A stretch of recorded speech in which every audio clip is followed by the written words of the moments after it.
ओहो,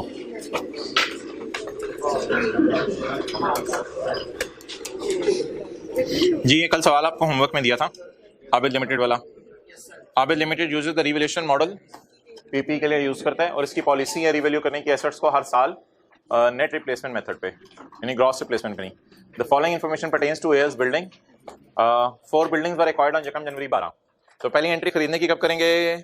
यकम जनवरी 12 को, at a cost of rupees 300 million. मोहतरम आप खड़े हो जाओ, आप खड़े हो जाओ। मुझे बताओ कल के क्वेश्चन के अंदर प्रोडक्शन मैनेजर क्या कह रहा था और उसका बॉस क्या कह रहा था? बस एक ही सवाल था, आप खड़े होकर बता दो। प्रोडक्शन मैनेजर क्या कह रहा था, उसका बॉस क्या कह रहा था? कौन बता सकता है? हाथ खड़ा करके बता दें। एक्सेलेंट जी, आप बताएं। 1 है, 4 में प्रोडक्शन मैनेजर नहीं था। कौन बता सकता है? हाथ खड़ा करके बता दें। और क्या बताए? प्रोडक्शन मैनेजर ये कह रहा था कि प्लांट को खुदा के लिए मेंटेनेंस करवा लो इस साल, वरना मसला हो जाएगा। और बॉस क्या कह रहा था कि अगर मेंटेनेंस ना करवाई तो कोई मसला नहीं, खर्चा अगले साल पे जाने दो, क्योंकि मेंटेनेंस अगर आप नहीं करवाएंगे तो खर्चा अगले साल चला जाएगा। जब खर्चा अगले साल जाएगा तो खर्चा रिकॉर्ड भी अगले साल होगा, इसकी वजह से इस साल के प्रॉफिट्स बढ़ जाएंगे। तो मैं जरा देख रहा था, आप हजरात देख के आए हैं या देख के आए हैं? ओके, अच्छा जी, खरीदने की एंट्री कब होनी है हजरात? चलें, आज तो वैसे भी फ्रेश लेक्चर शुरू होने। खरीदने की एंट्री कब होनी है जी? यकम जनवरी 12 को। कितने पे खरीदी?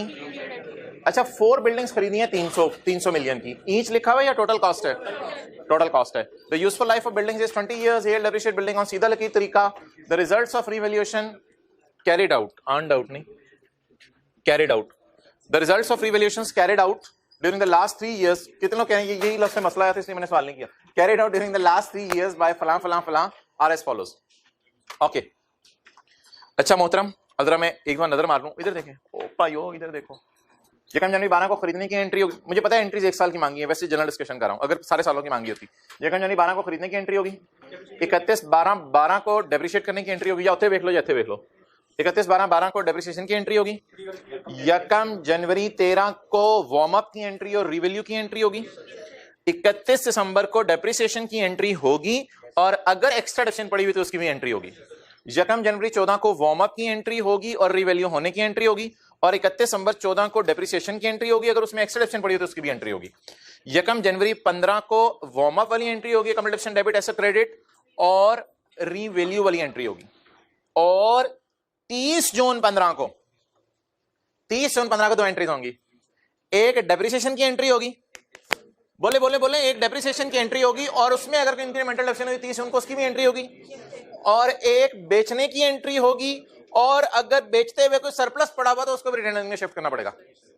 और 31 दिसंबर 15 की रात को खड़े होके सिर्फ एक एंट्री होगी बिकी हुई बिल्डिंग के अलावा बाकी बिल्डिंग्स की डेप्रिसिएशन की। तो आखिरी साल जरा प्लानिंग करके मुझे बता दें कितनी एंट्रीज होनी है आखिरी साल। इधर पहली रो में जल्दी आ जाओ। आखिरी साल उधर ही बैठ जाओ बस। आखिरी साल कितनी एंट्रीज होनी है जरा प्लानिंग करके बता दें। यकम जनवरी 15 को 4 की 4 बिल्डिंग्स को रिवैल्यू करना पड़ेगा। पहली एंट्री वार्म अप की होगी, दूसरी एंट्री रिवैल्यूएशन की। 30 जून 15 को 2 एंट्रीज होंगी डेप्रिसिएशन की, और अगर डेप्रिसिएशन में कोई एक्स्ट्रा डिडक्शन पड़ी हुई तो इंक्रीमेंटल डेप्रिसिएशन की। ये 2 एंट्रीज होंगी। 30 जून 15 को अगली 2 एंट्रीज होंगी बेचने की, काजी नहीं आया, बेचने की, और रिवैल्यूएशन सरप्लस को रिटेन्ड अर्निंग में ट्रांसफर करने की। और इन द एंड 6 एंट्रीज बन गई हैं। इन द एंड 31 दिसंबर 15 को एक एंट्री होगी डेप्रिसिएशन की और रिटेन्ड अर्निंग की। ये बकाया 3 बिल्डिंग से डिडक्शन होगी, क्योंकि एक बिल्डिंग हमारी बिक गई है। और 2 एंट्रीज एंड पे होती हैं करंट टैक्स की और डेफर्ड टैक्स की। हाँ जी, लेकिन करंट टैक्स की वर्किंग इसलिए नहीं, एक मिनट, करंट टैक्स की वर्किंग इसलिए नहीं करनी पड़ेगी कि प्रॉफिट फॉर द ईयर नहीं दिया हुआ, तो खाली डेफर्ड टैक्स की एंट्री भी करने की जरूरत नहीं है, क्योंकि डेफर्ड टैक्स का टी अकाउंट नहीं बन सकता। डेफर्ड टैक्स का टी अकाउंट नहीं बन सकता, इसलिए नहीं बन सकता कि टैक्स वालों का डिडक्शन रेट नहीं दिया हुआ, तो डेफर्ड टैक्स का टी अकाउंट भी नहीं बन सकता। तो इसलिए ना करंट टैक्स की एंट्री हो सकती है ना डेफर्ड टैक्स की एंट्री हो सकती है। बाकी एंट्रीज हम उसी तरीके से करेंगे। जी मोहतरम, जो बिल्डिंग हम सेल कर रहे हैं तो जिसकी वो कॉस्ट आएगी डिस्पोजल रेट पे, तो उसको रेट आएगी ना, तो जिससे हम डिस्पोज कर रहे हैं उसकी कॉस्ट आएगी ना, उसकी जो 6 महीने डेप्सिट करके। मैं बताता हूँ, मुझे आई होप मुझे सवाल समझ आ गया। अगर ना मैंने इसका जवाब दिया तो फिर आप दोबारा मेरे से पूछ लेना। अच्छा जी हजरात, चलते चलते चलते चलते मुझे नहीं पता हम कहाँ पे पहुंचे। यकम जनवरी 15 पे 272 पे मैंने लेके जाना है। तो यकम जनवरी 15 की WDV ये है। इस तक मुझे नहीं पता आप पहुंचे हुए या नहीं पहुंचे हुए। यकम जनवरी 15 की WDV तक पहुंचना मेरी नजर में बड़ा आसान था। ऑनवर्ड्स मैं शुरू करता हूँ। एसेट को किस पे लेके जाना है, किससे, 238 से। तो ये सारी फिगर्स ऑटोमेटिकली आ जाएंगी, इनकी टेंशन लेने की जरूरत नहीं है, ये सारी फिगर्स भी आ जाएंगी। अब सवाल पता क्या है, सवाल ये है वो जो मैंने लास्ट क्लास के अंदर आपको जो है वो करवाया था, वो सवाल ये था इस 272 में जो बिल्डिंग बिकी है उसकी कितनी प्राइस पड़ी। तो वो निकालने के लिए हमने क्या किया, हमने सवाल पढ़ा, हमने 4 बिल्डिंग्स 300 के एतबार से खरीदी थी। तो ये जो 272 है ना, ओ भाई इधर देख लो प्लीज, ये जो 272 है ये 4 बिल्डिंग्स की मार्केट वैल्यू है। ये कितनी बिल्डिंग्स की मार्केट वैल्यू है, 4 बिल्डिंग्स की। अब मैं क्या करूंगा, अब मैं सोचूंगा 272, पिछला सवाल जो मैंने किया था ना ओमेगा वाला, उसमें गिवन थी फिगर्स, क्योंकि आमतौर पे ऐसा नहीं होता सारी बिल्डिंग्स बराबर प्राइस की खरीदे। और यार इधर देख लें, 272 कितनी बिल्डिंग्स की डेप्रिसिएशन है, 4 बिल्डिंग्स की। मुझे कितनी बिल्डिंग्स की डेप्रिसिएशन कहां से आ गई, मार्केट वैल्यू। मुझे कितनी बिल्डिंग की मार्केट वैल्यू चाहिए, 1 बिल्डिंग की, क्या आ गई। तो अब छोटा सा करके इसमें हमने साइड पे लिख लिया 68। अच्छा, ये कितनी बिल्डिंग्स का सरप्लस है, 4 बिल्डिंग्स का। मुझे कितनी बिल्डिंग का सरप्लस चाहिए, 1 बिल्डिंग का। 17 अगर 4 बिल्डिंग का सरप्लस है तो 1 का दे दो 4 पॉइंट। सोल्यूशन ये अच्छा नहीं है, सोल्यूशन में मल्टीप्लाइड बाय 1 भी होना चाहिए तो जरा अच्छा लगता, डिवाइड बाय 4 करके अजीब सा लग रहा है। तो ये 4 बिल्डिंग का सरप्लस है तो मुझे 1 का चाहिए, कितना आ गया 4.25। अब मोहतरम 4.25 इस 17 में पड़ा है। अब करना क्या, आपने सिर्फ आपने 68 को पकड़ने पहले, और 68 को पकड़ के रिमेनिंग लाइफ के ऊपर आपने डेप्रिशिएट कर देना है। 68 को पकड़ के रिमेनिंग लाइफ के ऊपर डेप्रिशिएट कर देना है और 6/12 का फैक्टर लगाना है। इसके बाद आपने 17 के सरप्लस को पकड़ना है, इसमें से 4.25 जो है हमारी बिकी हुई बिल्डिंग का सरप्लस है, तो इसको 17 साल पे डिवाइड करके 6/12 का फैक्टर लगाते हैं, जिस तरह उस क्लास में लगाया था। ये निकला है डेप्रिसिएशन बिके हुए एसेट की। अब याद रखिएगा एसेट अकाउंट के अंदर ना डेप्रिसिएशन जब रीवैल्यू हो जाए, एसेट अकाउंट में जब रीवैल्यू हो जाए तो फिर कॉस्ट नहीं पड़ी होती। अब मुझे कॉस्ट नहीं पता चलानी कि 300 डिवाइडेड 300, अब मुझे कॉस्ट पता नहीं चलानी कि मेरी बिल्डिंग की कॉस्ट कितनी थी, वो 300 से मुझे कंसर्न नहीं। अब मेरी बिल्डिंग्स कॉस्ट पे पड़ी हुई हैं या मार्केट वैल्यू पे। अब मुझे बता दें एसेट अकाउंट के अंदर अगर मैं आपसे बात करूं तो क्या पड़ा होगा WDV। अगर मैं WDV पूछूं कौन सी पड़ी होगी एसेट अकाउंट के अंदर, क्योंकि यहां WDV चल रही होती है ना। अगर मैं WDV पूछूं तो क्या चल रही होगी, कॉस्ट माइनस 2012, 13, 14, 15 और 15 का आधे साल की depreciation, cost minus accumulated depreciation WDV निकले डिस्पोजल्स की, या रीवैल्यूड अमाउंट माइनस अकम्युलेशन। तो मोहतरम जब कोई एसेट बिक जाए तो बिके हुए एसेट की कॉस्ट माइनस अकम्युलेशन नहीं बुक्स में पड़ी होती, बिके हुए एसेट्स की रीवैल्यूड अमाउंट माइनस अकम्युलेशन पड़ी होती है। और रीवैल्यूड अमाउंट कौन सी, कोई पुरानी वाली या लेटेस्ट वाली। और डेप्रिसिएशन खरीदने के दिन से लेके आज तक वाली पड़ी होती है, या डेप्रिसिएशन जो है वो जब लास्ट टाइम रीवैल्यू है तब से लेके बेचने की तारीख। थोड़ी थोड़ी देर बाद कोई ना उधर देखने लग जाता है। अच्छा जी, अब मुझे बता दें मैंने क्यों नहीं एसेट की कॉस्ट ली यहां, क्योंकि एसेट रीवैल्यू है। ये तो हो गई पुरानी कॉस्ट या लेटेस्ट फेयर वैल्यू। ये 3.5 साल की डेप्रिसिएशन है, 2012, 13, 14, 3 साल और 15 का आधा साल। क्या ये 3.5 साल की डेप्रिसिएशन है या सिर्फ 6 महीने की। बाकी सालों की डेप्रिसिएशन कहां गई, वो तो कम्युलेशन डेबिट एसेट क्रेडिट एंट्री के थ्रू गायब हो गई ना। तो ये मैंने आपको लास्ट क्लास में बताया था कि क्या पड़ा होता है, एसेट की WDV कैसे निकलती है, बिके हुए एसेट की WDV, बोलें बिके हुए एसेट की WDV कैसे निकलती है, latest market value minus accumulation from the, हाँ ये जो है ना आपको मैं यहां दिखा भी देता हूं, ये कौन सा सवाल, हाँ ये वाला सवाल था। ये देखें पेज 309 पे मैंने आपको लिखवाया था एसेट अकाउंट में क्या पड़ा होता है, लेटेस्ट फेयर वैल्यू। ये गालिबन परसों वाला लेक्चर था, एक दिन छोड़ के पिछले वाला। और अकम्युलेशन में क्या पड़ा होता है, लास्ट रिवैल्यूएशन डेट से डेट ऑफ सेल तक डेप्रिसिएशन। Clear, okay. तो आप बता दें मैं इस वर्किंग में से क्या निकालूं, एसेट्स की कॉस्ट और अकम्युलेशन बाहर निकालूं या मार्केट वैल्यूज बेस पे फिगर बाहर निकालूं। अब ये तो चला गया, फारिग हो गया 66। अब सरप्लस इसका कितना था 4 पॉइंट, उसमें से ऑलरेडी कितना शिफ्ट हो चुका है, बाकी कितना शिफ्ट करना है वो मैंने तो सोचा था 17 सालों में ऐसा ऐसा शिफ्ट करूंगा, लेकिन मेरा एसेट ही चला गया, इसलिए सारे को मैंने क्या कर दिया, फारिग कर दिया। क्लियर? यही सारी लास्ट क्लास में किया था, मेरे ख्याल से टाइम हम कर रहे हैं। और 272 में से 68 माइनस कर दें, ये रिमेनिंग एसेट्स आ जाएंगे, और 17 में से 4.25 माइनस कर दें, ये रिमेनिंग एसेट्स का रिवैल्यूएशन सरप्लस आ जाएगा, and the story will go on. तो एंट्रीज अब बता दें। अकम्युलेशन अकाउंट के अंदर कितनी अकम्युलेशन पड़ी हुई है? 14 की। अकम्युलेशन डेबिट एसेट क्रेडिट 14 से। दूसरी एंट्री एसेट डेबिट, नहीं ये कॉलम एग्जिस्टेंस लूज कर गया है। Asset debit P&L credit, DTL credit T account के अंदर, और सरप्लस इन OCI क्रेडिट। अच्छा वो यार काम नहीं करवाया आपने, ग्रीन हाइलाइटर। और जबरदस्त यार, आप लोग क्लासें ले रहे हैं। डेप्रिसिएशन और इसको भी ग्रीन हाईलाइट कर दें। इनकी एंट्री आपको करने की टेंशन नहीं लेनी, इनकी एंट्री आपको करने की टेंशन नहीं लेनी। आप बोलें, और ये कॉलम तो अपनी एग्जिस्टेंस लूज करिए। Debit debit accommodation credit surplus debit, वही जो मैंने आपको बताई है। डेबिट डेबिट सॉरी, ये एंट्री पता क्या होगी? ये एंट्री होगी asset credit 62, accumulated debit debit 2, cash जो भी सवाल में आया होगा डेबिट, और गेन लॉस आ जाएगा। नेक्स्ट बोले बोले बोले बोले बोले बोले बोले, इसकी एंट्री होगी surplus debit, debit debit accumulation credit surplus debit. जी मोहतरम, आपको सवाल पूछ रहा था, ठीक है जी।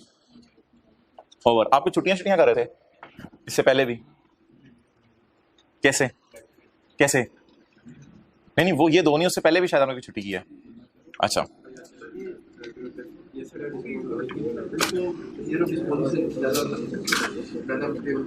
ओह तो परेशानी होगी ना। मैंने तो सिंपल कहा है यार आपको, मैंने सिंपल कहा है तोड़ो तोड़ो तोड़ो,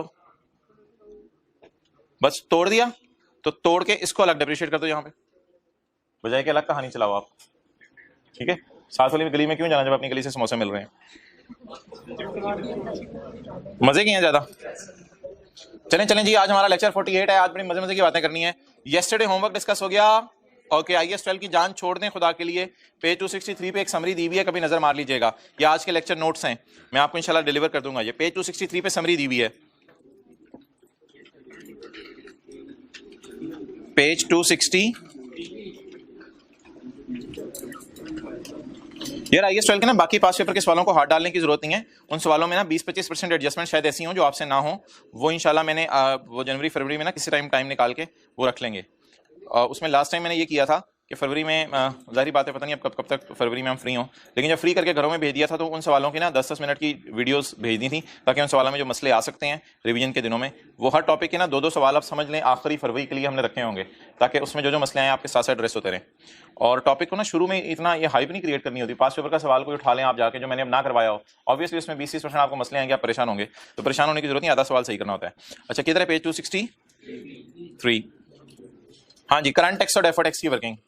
तो यार लेसी के केस में क्या होता है? इंटरेस्ट डिडक्शन ऐड होती है और रेंटल माइनस होते हैं, और राइट ऑफ यूज और लीज लायबिलिटी इंटरेस्ट पेबल नजर आते हैं, लेकिन इनकी टैक्स भी 0 होती है।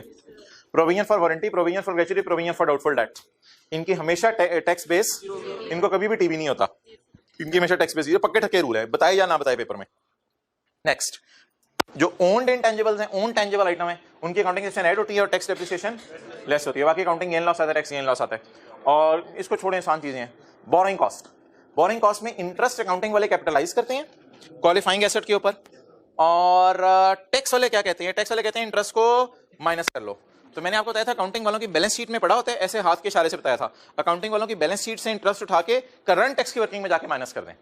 तो करंट टैक्स में इंटरेस्ट माइनस करना होता है, टैक्स वाले कहते हैं खर्चे में डालो, अकाउंटिंग वाले कहते हैं नहीं बैलेंस शीट में पड़ा लेने दो, बैलेंस शीट में पड़ा लेने दो। क्लियर?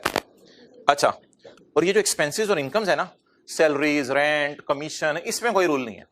इसमें टैक्स अथॉरिटीज कभी कैश अकाउंटिंग यूज कर रही होती हैं, कभी ये सारा आपको पढ़ने की जरूरत नहीं है, क्योंकि ये सारा सबर और शुक्र में ऑलरेडी कवर्ड हो चुका है। तो यहां से पढ़ेंगे ऐसी कंफ्यूजन आएंगी। लेकिन एक्सपेंसेस जैसे रेंट है, इलेक्ट्रिसिटी है, इनके लिए कोई जनरल रूल नहीं है। कभी टैक्स वाले एक्रूअल अकाउंटिंग फॉलो करेंगे और कभी कैश अकाउंटिंग। बोरिंग कॉस्ट वाला मैं नहीं रिवाइज कर सकता, पास पेपर क्वेश्चन 4 लिख लो, जहां जाके रिवाइज करो, इंशाल्लाह ज़हन में आ जाएंगी चीजें। रिवाइज करना जाके, फिर समझ में आएगा, कल पूछना। 2 सवाल मैंने कराए थे क्लास में ऐसे, हमारा सिलेबस याद नहीं देखा मोहतरम इसकी। हाँ जी हजरात,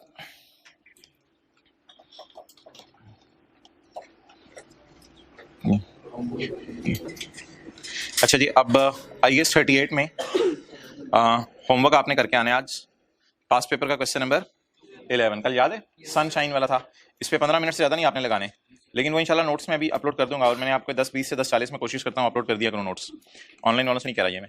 IAS 21, फिर IAS 21 में ना आपने 2 सवाल अब होमवर्क में करके आने हैं, MCQ 6 और MCQ 8। तो मैंने ये कोशिश किया आज आपका पूरा होमवर्क जो है ना आधे घंटे से ज़्यादा ना हो, 35 मिनट का ज़्यादा हो। वेबसाइट ओपन नहीं हो रही, कितने लोगों से ओपन नहीं हो रही वेबसाइट? बस ये 3 लोगों से ओपन नहीं हो रही, तो इन लोगों में मसला है, इन लोगों में मसला है। क्लास के बाद आना करते हैं सामने। अच्छा, IAS 21 की तरफ हम मूव कर रहे हैं, लेकिन हमारी आखिरी डिस्कशन IAS 21 की मॉनेटरी और नॉन मॉनेटरी एसेट्स के ऊपर रह गई थी, वो जरा मैं डिस्कशन करने लगा हूँ, मॉनेटरी एंड नॉन मॉनेटरी। और आज एक बहुत बड़ी बात आपसे करने लगा हूँ जो रीवैल्यूएशन के ना होने की वजह से मैंने आपसे IAS 21 में नहीं की थी, तो मजबूरन हमें IAS 21 में वापस आना पड़ेगा और IAS 21 में आके जरा नजर मारनी पड़ेगी। 2-3 चीजें ना हमने काटी हुई थी, उन चीजों पे हमें नजर मारनी पड़ेगी आज।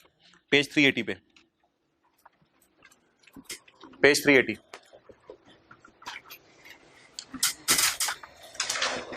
काट दूं ग्रेच्युटी पेबल, समझा बाद में देता हूं। पता होता है ग्रेच्युटी पेबल क्या होती है? Provision for gratuity. Current tax liability पता क्या होती है? डेफर्ड टैक्स लायबिलिटीज पता क्या होती हैं? तो इनको मैं काटने लगा हूं आज।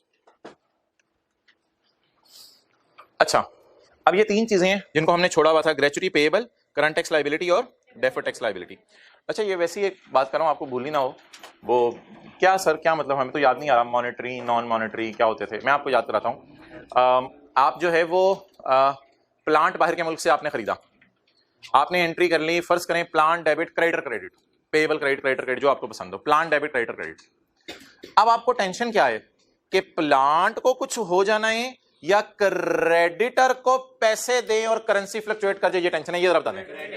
प्लांट को कुछ हो जाने वाली टेंशन नहीं है, प्लांट अब हमारे पास आ गया है, प्लांट को अपने हाल पे छोड़ दें। किस में मसला है? क्रेडिटर। और याद है ईयर एंड पे जाके क्रेडिटर पे वर्सेस वाली कैलकुलेशन करते थे कि क्रेडिटर पड़ा किस पे हुआ है और आज करेंसी का रेट क्या है, दोनों का डिफरेंस लेते थे। क्लियर?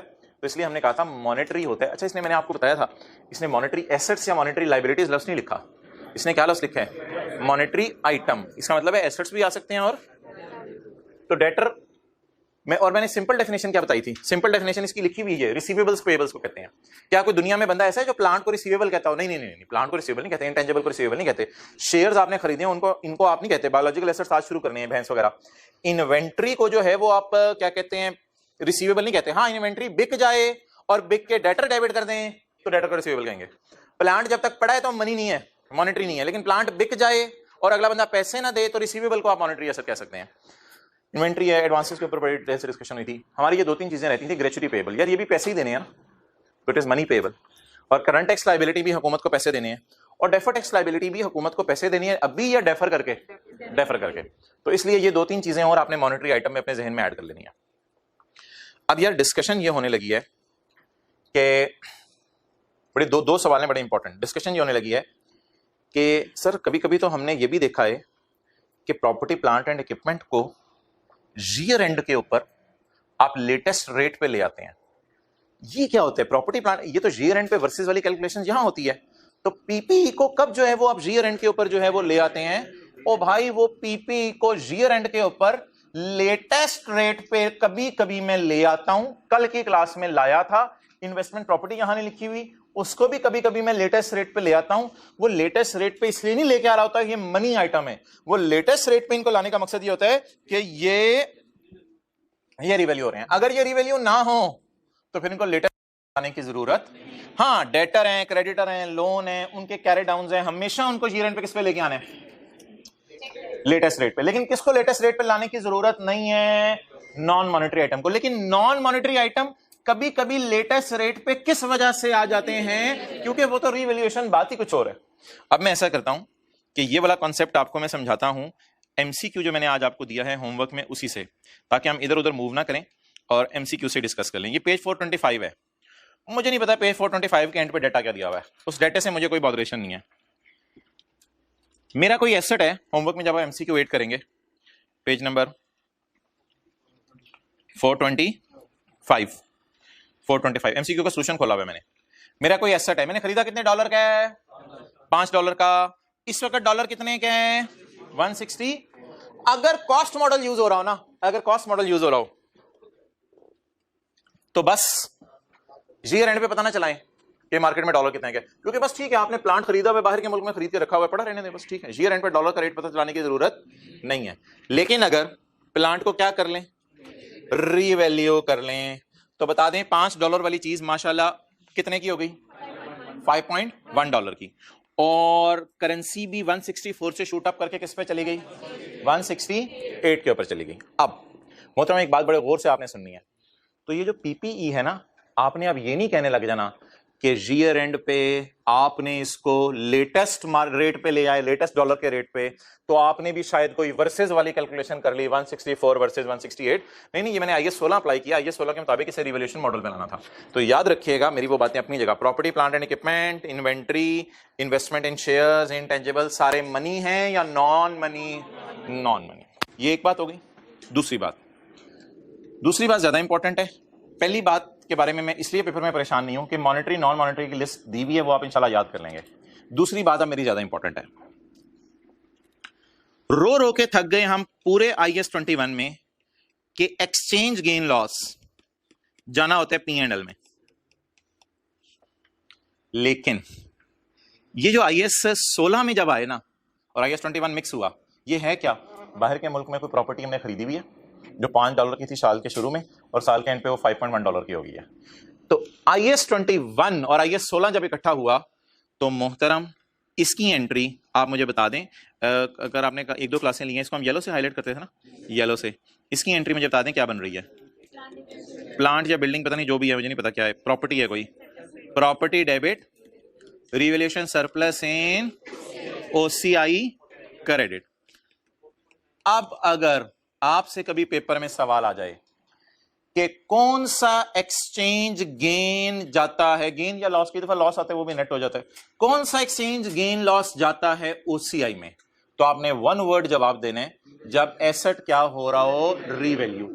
लेकिन यहां एसेट से मुराद PPE है, इन्वेस्टमेंट प्रॉपर्टी नहीं है। अब एक आखिरी बात करने लगा हूं जिसके बाद आपको बातें लिखवाऊंगा क्योंकि जबानी कलामी याद नहीं रहती। IAS 16 कहता है लैंड को, बिल्डिंग को फेयर वैल्यू पे लेके जाओ तो फोरसीन गेन को सरप्लस में डाल दो, रिवैल्यूएशन सरप्लस में डाल दो। इस वजह से अगर फेयर वैल्यू गेन सरप्लस में जा रहा है तो फिर करेंसी गेन भी कहां ले जाएं, रिवैल्यूएशन सरप्लस में, और OCI में पार्क कर दें। नंबर 1। नंबर 2, IAS 40 ऐसा नहीं कहता। IAS 40 शायद आपको याद हो, इधर नजर मारे, हैंड रिटन पेजेस हैं कहीं, ये IAS 40 अगर आपको याद हो, ये एक हैंड रिटन पेज कराया था IAS 40, और ये सवाल भी शायद आपको याद हो। IAS 40 30 वाली चीज कितने पे चली गई, और $130 वाला, इधर हमने ना असल में डेप्रिसिएशन नहीं निकालनी होती थी, इसलिए वर्किंग उस तरह नहीं करते थे, टी अकाउंट बना के कर लेते थे, यहां डेप्रिसिएशन नहीं निकालनी होती थी। अब बता दें, क्योंकि IAS 40 कहता है कि फेयर वैल्यू गेन P&L में लेके जाओ, इसलिए एक्सचेंज गेन भी कहां लेके चले गए, P&L में। और ये ना चाहते हुए हो गया था, आपको पता भी नहीं चला था, और ना मैंने क्लास में इस एतबार से कभी बात की थी। तो अब आप मुझे बता दें एक जनरल रूल, किधर है IAS 21,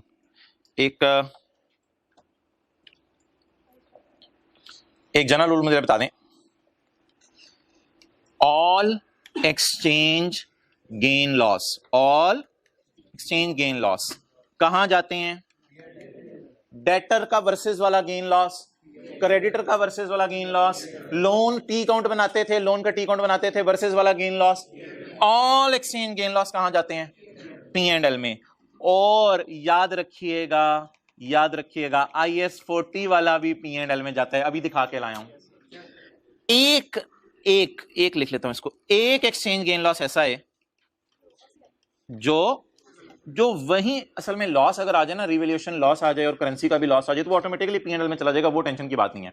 तो एक एक्सचेंज गेन लॉस ऐसा है जो OCI में जाता है, वो कौन सा वाला, IAS 16 वाला, क्योंकि IAS 16 में गेन लॉस कहां जाता है, OCI में। तो अगर इधर भी करेंसी फ्लक्चुएट हो जाए तो गेन लॉस कहां जाएगा, अलग से सोचने की जरूरत है, या इस वर्किंग में ऑटोमेटिकली फिगर्स आ जाएंगी, इस वर्किंग में ऑटोमेटिकली फिगर्स आ जाएंगी। तो ये बात नोट कर लें, बेहतर है इसी सफे पे नोट कर लें, पेज 425 पे। सारे एक्सचेंज गेन लॉस हमेशा कहां जाने हैं, पी एंड एल में। लेकिन अगर IS 16 में रिवॉल्यूशन मॉडल फॉलो हो रहा है, सॉरी ये नहीं मैंने लिखा, IS 16 कौन सा मॉडल, रिवॉल्यूशन मॉडल। लेकिन अगर IS 16 में रिवॉल्यूशन मॉडल यूज हो रहा है और एक्सचेंज गेन लॉस आ जाए, तो जहां सरप्लस जाने वहीं ये भी चला जाएगा। किसी को याद है एक्सचेंज गेन लॉस ऑल से क्या मुराद है, कौन कौन से, डेटर, क्रेडिटर, लोन एटसेट्रा। ये बात इसलिए अभी तक मैंने छुपा के रखी हुई थी क्योंकि अभी तक हमने वो पढ़ा नहीं था IS 16 में रिवॉल्यूशन।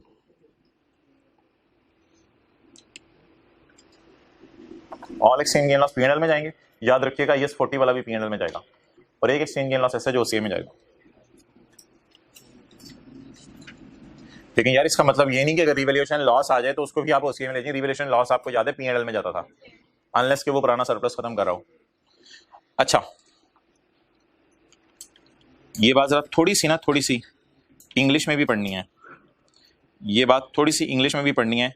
एक जगह पे लिखी हुई थी, पेज नंबर 381 पे, पेज 381 पे ये बात इंग्लिश में भी लिखी हुई है।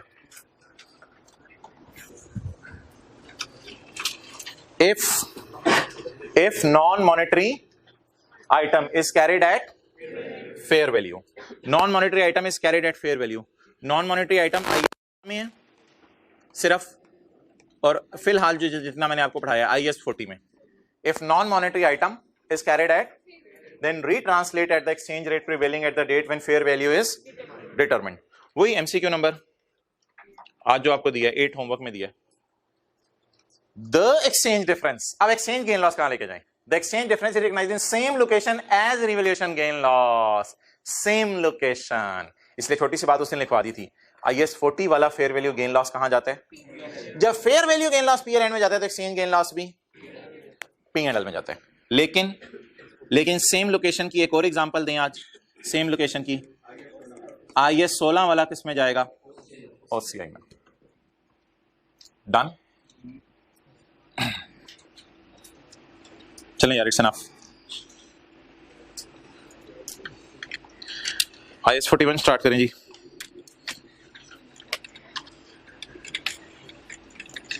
IS 41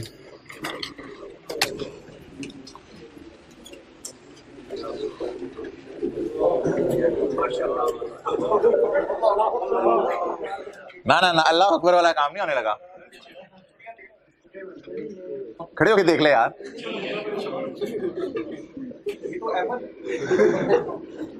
क्या कर रहा है, ये शेव नहीं, हाथ होगी शेव कर रहा है।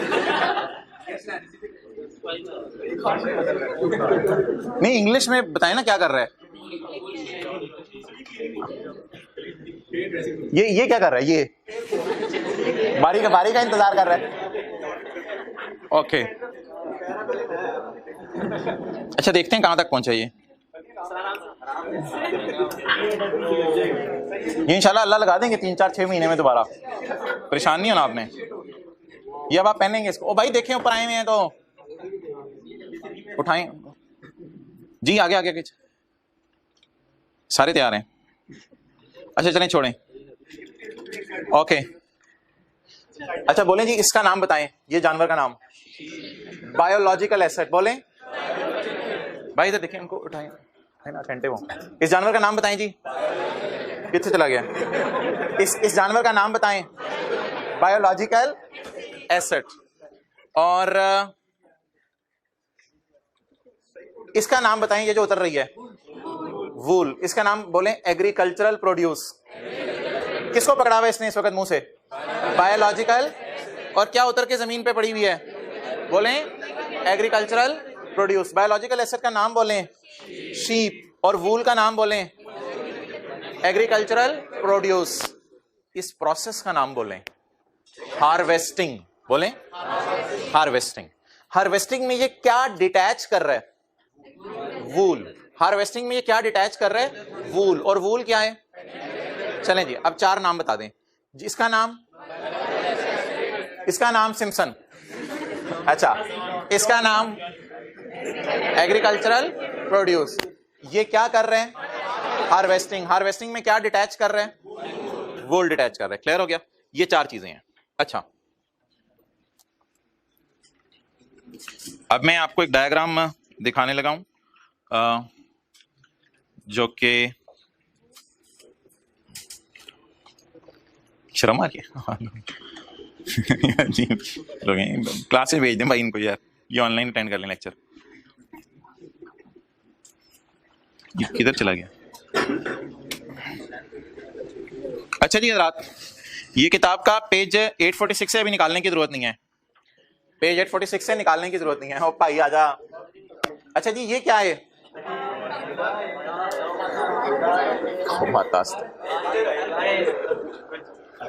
ये गाय है। अच्छा ये कौन है? मिल्कमैन।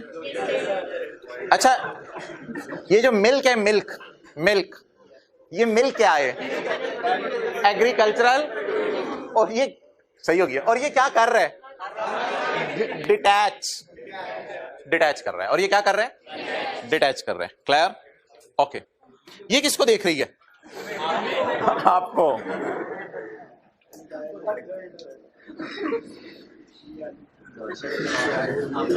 अच्छा जी ये क्या है? मैंगोज। इनको डिटैच किया जाएगा। ये प्लांट है, लिविंग प्लांट है। अच्छा तो ये प्लांट क्या है? ये दरख्त ये क्या है? Biological acid. और इसको प्लग कर लेंगे। भैंस के अंदर दूध था पहले? भैंस के अंदर दूध था पहले, हमने क्या कर लिया? शीप के अंदर वूल थी, हमने क्या कर ली? इसमें क्या है? आमों को क्या कर लेंगे? डिटैच कर लेंगे। तो आमों का क्या नाम पड़ जाएगा? डिटैच करके। डिटैच करके, करके करने से पहले नहीं, डिटैच के वक्त इनका क्या नाम पड़ जाएगा? एग्रीकल्चरल। और इसको अलग करने को क्या कहते हैं? हार्वेस्टिंग। हार्वेस्टिंग। हार्वेस्टिंग में मैं डिटैच करता हूं, हार्वेस्टिंग में डिटैच किया जाता है। क्लियर? चलो जी इधर आ जाओ। ये एक भाई आए थे, उनसे जो है ना ये नोट करवाया। वो बचपन में माशाल्लाह तख्ती बड़ी अच्छी लिखते थे, तो उनसे ये नोट करवाया है। तो इसकी आप तस्वीर ले लें। ये इंशाल्लाह कल मैं स्क्रीन पे भी इसकी तस्वीर लिख के लगा दूंगा। वैसे आज हमारा तकरीबन ये सारी बातें कवर हो जाएंगी, सारी कर ही लिया आपसे ऑलमोस्ट। और ये कहीं नोट करने की घर जाके आपको जरूरत नहीं है, ये मैं लेक्चर नोट्स में नीचे अटैच भी कोशिश करता हूँ करने की, किसी तरह तस्वीर लेके लेक्चर नोट्स में साथ अटैच कर देता हूँ आज के। अच्छा सॉफ्ट फॉर्म में बायोलॉजिकल एसिड्स। बायोलॉजिकल एसिड बताएं जी कौन से होते हैं? हाँ यार एक और बात, आपको ना इंशाल्लाह ऑनलाइन वालों को लेक्चर पार्ट बी के तौर पे, और आपको जो हमारी वेबसाइट है उसके ऊपर एंड पे ना एक लेक्चर मिलेगा। लेक्चर का नाम नंबर होगा लेक्चर 48 पार्ट बी। वो 5-6 मिनट की ना भाई, 5-6 मिनट, 1 घंटा 40 इधर हो गए, 5-6 उधर डाल के 1 घंटा 40। तो वो 5-6 मिनट की ना एक ऐसी कोई वीडियो सी है इसी टाइप की, जिसको देख के आप एंजॉय कर रहे थे। तो इसी टाइप की एक वीडियो सी है, वो आपने जरूर देख के आनी है पार्ट बी के तौर पे। अच्छा जी लिविंग एसेट्स। लिविंग एसेट्स कहाँ से आ गए यार? ये क्या लिख दिया इसने? तस्वीर आप रीडू करनी पड़ेगी। Living animals. बोलें बोलें बोलें। लिविंग एनिमल्स और लिविंग प्लांट्स, इनको क्या कहते हैं? जहन में क्या आ रहा है? शीप। अभी देखने तो होते और भी गलती हो। जहन में क्या आ रहा है? शीप। जहन के अंदर जो है वो क्या आ रहा है? भैंस। जहन के अंदर क्या आ रहा है? आम का दरख्त, लिविंग प्लांट में। अच्छा एग्जांपल्स। पहले agriculture produce, it is harvested product of entity biological acid, यानी मैंगो, यानी वूल, यानी मिल्क। लेकिन आप मिसालें जरा और पढ़ें। शीप क्या देती है? डेयरी कैटल कौन सी होती है? Dairy cattle. डेयरी कैटल अच्छा वो मिल्क देती है जो दूध देने वाली है। यार एक चीज और ना, बीफ कैटल, ये कटा भाई फरमा रहे हैं, हमारे इलाके में इसको कटा कहते हैं। अच्छा ये जो बीफ कैटल है, beef cattle, I don't know. अच्छा ये जो बीफ कैटल है, you know I am from Europe, I don't know what he is saying. अच्छा बीफ कैटल जो आप गाय लें, आप कसाई हैं, साथ वाले को कहें आप कसाई हैं, आप छुरियां चलाते हैं। अच्छा अब आप मुझे ये बताएं, जो बंदा कसाई होगा, जो बंदा कसाई होगा, आप उसे क्या कहेंगे? कसाई। अच्छा ये जो कसाई होगा, ये जब जानवर खरीदेगा, तो जानवर खरीदते अकेले में अगर दूध निकाल रहा हो उसको छोड़ें। ये जब तकरीबन 1-2 दिन गुजर जाएंगे, 3 दिन गुजर जाएंगे, ग्राहक आएंगे, यार गोश्त चाहिए, अब कसाई जाएगा, गाय को देखेगा, तैयार है तेरी फ्लाई फ्लाई करने लगी है तू। गाय ने कहा यस आई एम रेडी, ले आ छुरी। तो अब आप गाय पे जब छुरी फेरेंगे तो उसका गोश्त डिटैच करेंगे। उस गाय का तो दूध डिटैच किया था ना, इधर पूरा गोश्त ही डिटैच कर लेंगे। तो इसलिए याद रखिएगा, ये जो बीफ कैटल होती है ना, जब तक जिंदा है तब तक ये बायोलॉजिकल है। जैसे ही आपने इसकी जान ले ली, जिसको कहते हैं नहीं जान ले ली, जैसे ही आपने इसकी जान ले ली तो फिर तो उससे तरह जिंदा भी 100 किलो का गोश्त था उसमें, मर के भी 100 किलो का गोश्त है, लेकिन जब तक वो जिंदा है, पाइंदा है, तब तक वो क्या है। और जब गोश्त की ढेरी है एग्रीकल्चरल, और जब टिक्का बन गया वो छोड़ो, वो भी उसका भी एक नाम है। अच्छा, प्लांट फॉर, अच्छा ये भी ठहरे, ये नहीं भी मैंने डायग्राम नहीं दिखाई, पहले इधर आए। प्लांट, ये ना अब 2-3 अल्फाज जरा टेक्निकल हैं, ये समझने हैं। प्लांट फ्रॉम विच प्रोड्यूसेस, ये जो मैंगो ट्री था, प्लांट फ्रॉम विच प्रोड्यूसेस, जामन का दरख्त, जामन का दरख्त हर साल जामन देता रहता है, 20-20, 25-25 साल जामन देता रहता है। लीमू का दरख्त लगता है, कई साल लीमू देता रहता है, हर साल दरख्त नया नहीं लगाना पड़ता। मैंगो का दरख्त कई साल मैंगो देता रहता है। इसी तरह माल्टे का दरख्त कई साल माल्टे देता रहता है।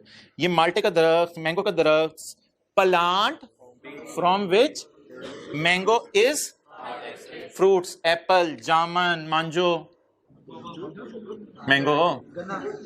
ओके, नेक्स्ट 1 2 3, यार ये मैंने आपको जरा समझाना है। Plant for harvest, plant from which produces harvested नहीं, प्लांट फॉर हार्वेस्ट। ये देहाती लोगों को जरा जल्दी ये स्टैंडर्ड समझ आ जाता है, कट्टा छट्टा जिनको पता हो ना। प्लांट, साथ वाले को देख के कहें चलो पोटैटो कहते हैं, बुरा लग रहा है उसे, पोटैटो। अच्छा, ये पोटैटो जो है, ये आपको पता है कुछ जमीनें ऐसी होती हैं 6 महीने कोई और फसल लगाई होती है लोगों ने, फिर 6 महीने तो चारा लगा देते हैं, फिर 6 महीने कुछ और लगा देते हैं। तो ये जो है ना, इसमें कुछ ऐसा नहीं है कि कोई दरख्त खड़ा हो जाएगा और वो 10 साल तक जो है जामन देता रहेगा। ये 4-5-6 महीने बाद उतर जाती हैं। इनको कहते हैं एनुअल क्रॉप्स, एनुअल क्रॉप्स, यानी इनकी उम्र साल से ज्यादा नहीं होती, ये बस उतार लेते हैं आप इनको। प्लांट लगाया फॉर हार्वेस्ट, पूरा प्लांट ही उतार लेंगे और इधर मट्टी मट्टी नजर आ रही होगी, लेकिन इधर हजरात पूरा प्लांट नहीं उतारेंगे, चपेट पड़ेगी नीचे से जाके आप कटिंग कर रहे हो, पूरा प्लांट नहीं उतारेंगे। क्या उतारेंगे? सिर्फ मैंगो, और इंशाल्लाह अगले साल फिर। लेकिन इधर क्या करेंगे आप? पूरा प्लांट ही उठा के फारग कर देंगे और उधर कोई और फसल बो देंगे। तो इन दोनों में जरा फर्क समझे, मैंगो के अंदर और पोटैटो के अंदर। मैंगो ट्रीज पे उगते हैं और वो ट्रीज उधर ही खड़े रहते हैं, और ये जो पोटैटोज हैं, ये एक प्लांट होता है, ये उतार के फारिग कर दिया जाता है, उधर मौजूद नहीं रहता। अगले साल चाहे आप पोटैटो काश्त ना करें। प्लांट फ्रॉम विच, और दूसरा बोलें, अब इनका मतलब आपको पता होना चाहिए। Plant for harvest, plant from which produces. इसका बेहतरीन तरीका होता है किसी को IAS 41 समझाना, बेहतरीन तरीका ये है इंशाल्लाह, बड़ा जबरदस्त। अच्छा, ये अगली मिसाल आप खुद अपने नॉलेज की बेस पे बता दें। लंबर लकड़ी होती है, ये मेरी तरफ से, बाकी आप। ट्रीज फॉर, जब तक ट्रीज जिंदा पाइंदा हैं, trees for trees for lumbar, ये F होता है, बड़ा स्टाइल है यार, मुझे तो नहीं है। चलें जी, देसी F, ट्रीज फॉर। लेकिन जब कट गई लंबर तो लंबर। ओके, अच्छा जी, biological asset, agricultural produce, harvest, detach करना जिसको कहते हैं। डिटैचमेंट ऑफ दूध फ्रॉम मज, detachment of wool from sheep. इसी, अच्छा ये क्या चीज है यार? पॉइंट 2 जरा कोई एग्जांपल दें, खड़े होके देखें, इधर खड़े हो। सीजेशन ऑफ लाइफ ऑफ, इसकी कोई मिसाल दें यार। ये नहीं, आसान सी एग्जांपल दें। Cessation of life of biological acid, जब आप उसको ज़िबा कर देंगे तो उसकी लाइफ खत्म हो जाएगी। तो ये cessation of life of biological asset, ये जो मीट है ना, this is also called as agricultural produce. Clear? Okay, अच्छा यार,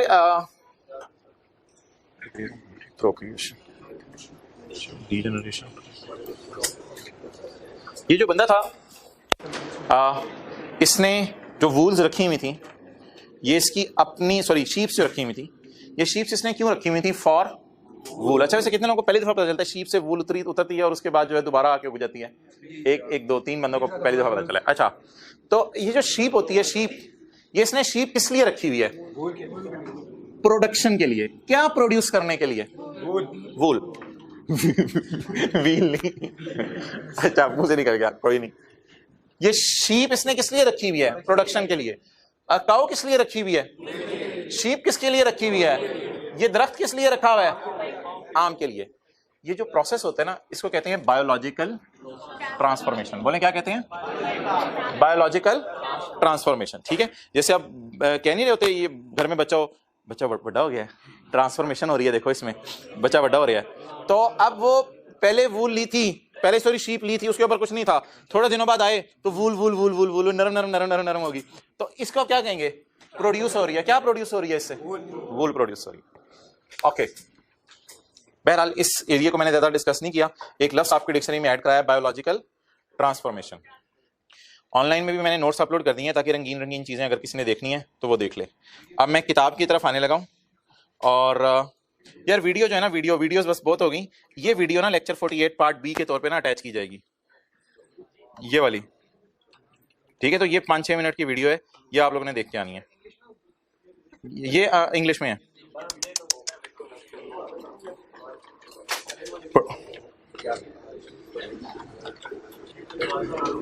अच्छा, वो किधर है? चैप्टर किधर है मेन?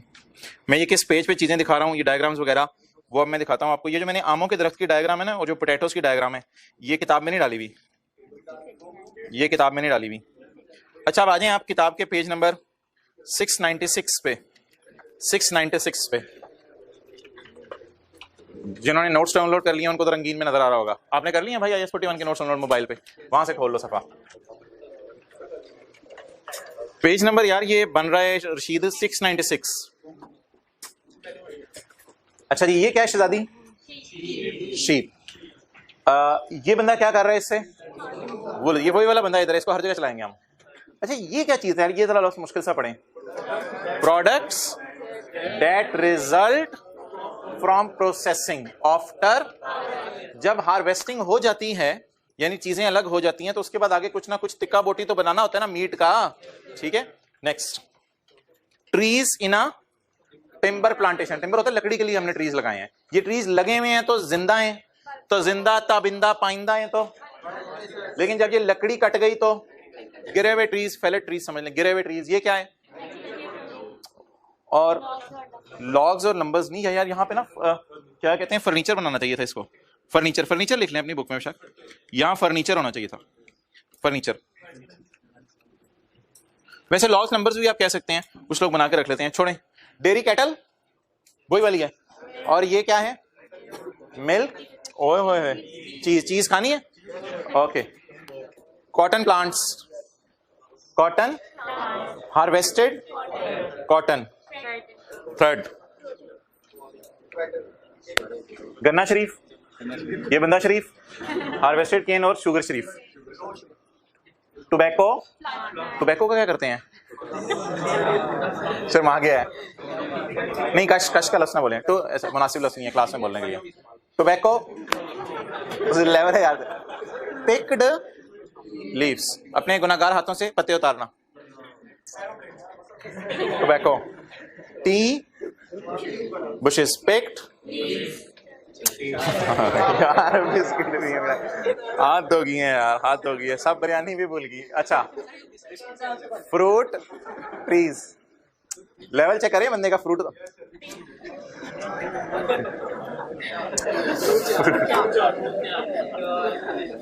ऑयल पाम, ये खजूर टाइप के दरख्त होते हैं।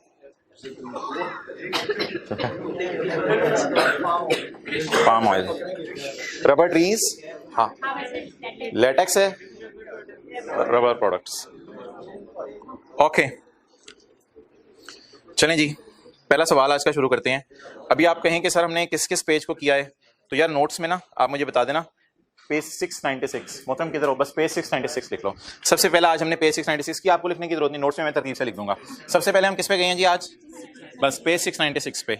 और अब हम शुरू करने लगे हैं न्यूमेरिकल। आज का पहला न्यूमेरिकल, आज का लेक्चर नोट्स वाला निकालें एंड वाला, और आ जाएं पेज 845 पे। Page 845, question number 1. Question number 1. Mr. Mehanti provided the following details. He purchased 3 4 here all sheeps. अच्छा यार, ये चीजें मिक्स नहीं करनी, ये चीजें मिक्सअप नहीं करनी, बल्कि मैंने गलत ब्रैकेट लगा दी. He purchased 3 sheeps. तो ये गलती नहीं करनी, 4 sheeps खरीद ली हैं, उल्टा नहीं कर देना. इसने कितनी sheeps खरीदी हैं? और माशाल्लाह इनको दुनिया में आए हुए कितना अरसा हो गया? 4 साल हो गए हैं. लेकिन हमने कब खरीदी? ये जनवरी 18 को. कितने रुपए की? 50,000 रुपए की. तो हम मार्केट में गए, मार्केट में जाके हमने शीप्स पसंद की, हाथ फेरा, हर शीप हमने 50,000 रुपए की खरीद ली. टोटल कितनी खरीदी? 3. मुझे ये बताएं, ये हमारा आउटफ्लो हुआ होगा या इनफ्लो? आउटफ्लो. एक्सीलेंट. नेक्स्ट. रिक्शे वाले से हमने बात की, रिक्शे वाले ने कहा मोहतरम मैं नहीं, चिंची कराओ. चिंची वाले से हमने बात की, चिंची वाले ने कहा पिकअप कराओ. तो पिकअप हमने कराई. पिकअप के अंदर हमने जो है शीप्स को डाला. The carriage in paid was 5,000 each. उसने कहा पर शीप लूंगा 5,000 रुपया. लेवल है यार तेरा, पता नहीं होता है हमने लाहौर से गुजरांवाला लेके जानी हो. तो 15,000 रुपया तो पिकअप वाले ने मांग लिया. अच्छा ये मुझे बता दें, ये जो 5,000 रुपया हमारी जेब से गए होंगे या नहीं? वॉज पेड लिखा हुआ है, ये भी क्या है मेरा? Outflow. If entity sell them today. लेकिन एक बात याद रखिएगा, सवाल के एंड तक एक बात याद रखिएगा, इसको हमने बेचा नहीं है. पता नहीं कहां बात ले गया. If entity sell them today. अच्छा किसी स्टैंडर्ड में बात होती थी, पड़ी हुई चीज है और अगर आप सेल कर दें आज, यार इन्वेंट्री एनआरवी लॉस, सादा सी बात करते हैं. इन्वेंट्री पड़ी होती थी, आप कहते थे अगर आज बेच दें तो इतने की बिकेगी, फिर कॉस्ट एनआरवी को कंपेयर करते थे. ठीक है, वैसे ही एक बात कर रहा हूं. If we sell them today, अगर हम आज बेचें तो it will be charged with a sale commission of. अगर हम चार्ज करें तो जो ब्रोकर चीजें बिकवा के देगा वो सेल का कमीशन कितना लेगा, और बेचेगा कितने का? ये प्लीज सुन लें, बेचेगा 50,000 की, क्योंकि 50,000 की हम बाजार से खरीदे आएंगे तो 1 मिनट बाद अगर बेचेंगे बाजार में 50,000 की फेयर वैल्यू है. If entity sell them today it will be charged, या इसको चार्ज हो गया है, will be charge with a sales commission of 2% on sales and a government tax of 1% on sale. वैसे बता दें, ये हो गया है हादसा या हो सकता है अगर बेच रहे? अच्छा ये मेरे आउटफ्लोज हैं या ये आउटफ्लो हो सकते हैं? एक्सेलेंट. ये जो आउटफ्लोज है ना दोनों, 2% और 1%, 2% और 1%, ये लिख लें. आउटफ्लो हो सकते हैं अगर बेचूं. प्लीज हुए नहीं है, हो सकते हैं अगर. यार ये ना स्टैंडर्ड का मेन कॉन्सेप्ट है आज, ये सबसे मेन कॉन्सेप्ट है. अगर आज बेचूं, ये आउटफ्लो हो सकते हैं अगर आज बेचूं. लिखा आपने भी माशाल्लाह, हाँ बुक भी ले लो यार. ये आउटफ्लो हो सकते हैं अगर आज बेचूं, लेकिन बेचा तो नहीं मैंने, लेकिन अगर बेच दूं हो सकते हैं. अच्छा जी यार, इसमें से हवाई फिगर्स बता दें. हवाई फिगर्स यानी हमारी बात कोई और चल रही है, बात कहीं और ले गया. हवाई फिगर्स बता दें. 2% सेल्स कमीशन और 1% गवर्नमेंट लेवी होता है, गवर्नमेंट टैक्स. ये इनकम टैक्स नहीं होता, कोई और गवर्नमेंट का टैक्स होता है. जैसे प्रॉपर्टीज खरीदने पे टैक्स होता है, उस मुल्क में जानवर बेचने पे टैक्स हो. अच्छा यार मुझे ये बताएं कि प्राइस कितनी है जानवरों की? 3 जानवर लिए हैं ना? नहीं उम्र का कुछ नहीं करना, 4 साल के हैं वो खैर है, उम्र का कुछ नहीं करना. जी हजरात बताएं कितने रुपए मैंने मंडी में जाके मंडी वाले देहाती बंदे को दिए होंगे जो अपने घर में इन शीप्स को पाल के लाया? 1.5 लाख रुपए जाके मैंने उस बंदे को दिए होंगे. 1,50,000. प्राइस इतनी है. अच्छा किराया, ट्रांसपोर्टेशन इन कह दें, कैरेज इन कह दें, जो मर्जी आप इसका नाम रख दें. किराया 3 इंटू बोलें जी 15,000 बोलें 165,000. आप लोगों ने पढ़ा हुआ था IS 16 में कि purchase price of AC plus transportation of AC is called as cost of AC. अगर उस मॉडल पे चलें तो फिर एंट्री बनेगी बायोलॉजिकल, नहीं PPE नहीं यार, biological asset. Biological asset debit cash credit. यार बाकी आउटफ्लोज को ना मैंने भाई इसलिए इग्नोर किया है कि वो आउटफ्लोज की हकीकत कोई नहीं है, हो गई हैं या होंगे, होंगे। ये मॉडल है IAS 16 का, लेकिन IAS 41 कहते हैं माजरत, sorry I take my words back, IAS 41 कहते हैं माजरत, ये मॉडल मुझे नहीं पसंद। आप एसेट को उसकी परचेज प्राइस पे बुक नहीं कर सकते। परचेज प्राइस है 150 plus carriage in, total purchase price is 165। या उस घर में किसी भी आप बंदे से पूछें जिसको काउंटिंग ना आती हो कि यार ये कितने के पड़े, छोटा भाई आपके साथ गया था 8वीं क्लास में पढ़ता था, उसने भाई आपने 1,50,000 उधर दिया था और इधर अम्मी से लेके 15,000 हमने ये इसको दिया था वैन वाले को, तो 1,65,000 के पड़ गए। तो if I am a non accountant and someone asks मी ये चीज कितने में पड़ी, तो आई विल से 1,65,000। अच्छा, ये स्टैंडर्ड ना एक बड़ा अजीब सा मॉडल लेके आया, ये स्टैंडर्ड बड़ा अजीब सा मॉडल लेके आया। ये कहता है मोहतरम आपने एसेट को रिकॉर्ड करना है फेयर वैल्यू पे। पहले दिन कोई स्टैंडर्ड ऐसा नहीं जो पहले दिन एसेट को फेयर वैल्यू पे रिकॉर्ड करता है, और सारे स्टैंडर्ड पहले दिन एसेट को कॉस्ट पे रिकॉर्ड करते हैं। सारे स्टैंडर्ड पहले दिन एसेट को कॉस्ट पे रिकॉर्ड करते हैं। ये स्टैंडर्ड ऐसे जो कहते हैं पहले दिन से ही एसेट को किस पे रखो, फेयर वैल्यूज पे। रीजन शायद ये है कि ये जो होते हैं ना बायोलॉजिकल एसेट्स, इनकी मार्केट हर मुल्क में रेडीली मौजूद है और इनकी कॉस्ट को हमने बाड़ में डालना होता है। असल में इसकी फेयर वैल्यू हमें चाहिए, क्योंकि आज भी अगर मैं इसको बैलेंस शीट में रखूं तो फेयर वैल्यू, तो इसमें कोई कॉस्ट मॉडल या फेयर वैल्यू मॉडल नहीं है स्टैंडर्ड में। इस स्टैंडर्ड में पहले दिन से ही आप समझ लें फेयर वैल्यू मॉडल है, लेकिन थोड़े डिफरेंट किस्म का है, वो मैं अभी बताता हूं क्यों। तो इस स्टैंडर्ड में पहले दिन से ही आपने चीजों को किस पे रखना है, परचेज प्राइस को फेंक के फर्क करें, लेकिन फेयर वैल्यू नहीं। Fair value less cost to sell, cost to sell, cost to buy नहीं, कॉस्ट टू बाय नहीं, कॉस्ट टू सेल, और वो भी लेस करनी है। वो भी क्या करनी है, इससे मिलती जुलती ना चीज मैं बताने लगा हूं, जहन में रहेगी तो ठीक है। जब आप NRV निकालते थे ना, NRV कॉस्ट नहीं कह रहा, NRV, तो आप लिखते थे estimated selling price, estimated selling price minus cost to, वो कॉस्ट हुई नहीं होती थी, वो कॉस्ट हुई नहीं होती थी, वो कॉस्ट होनी होती थी। कई दफा कॉस्ट टू कंप्लीशन भी आ जाती थी, पता नहीं वो क्या थी। कॉस्ट टू सेल, उसमें कमीशन वगैरह आते थे, बेचने का खर्चा, ये हुआ नहीं होता था, लेकिन आप फिर भी इसी तरह NRV निकालते थे। सिमिलरली ये स्टैंडर्ड भी कुछ इसी मॉडल के ऊपर है, कहता है fair value minus cost to sell पे एसेट्स को मैयर करो। तो ये हमारी हो गई जी वर्किंग वन, वर्किंग वन।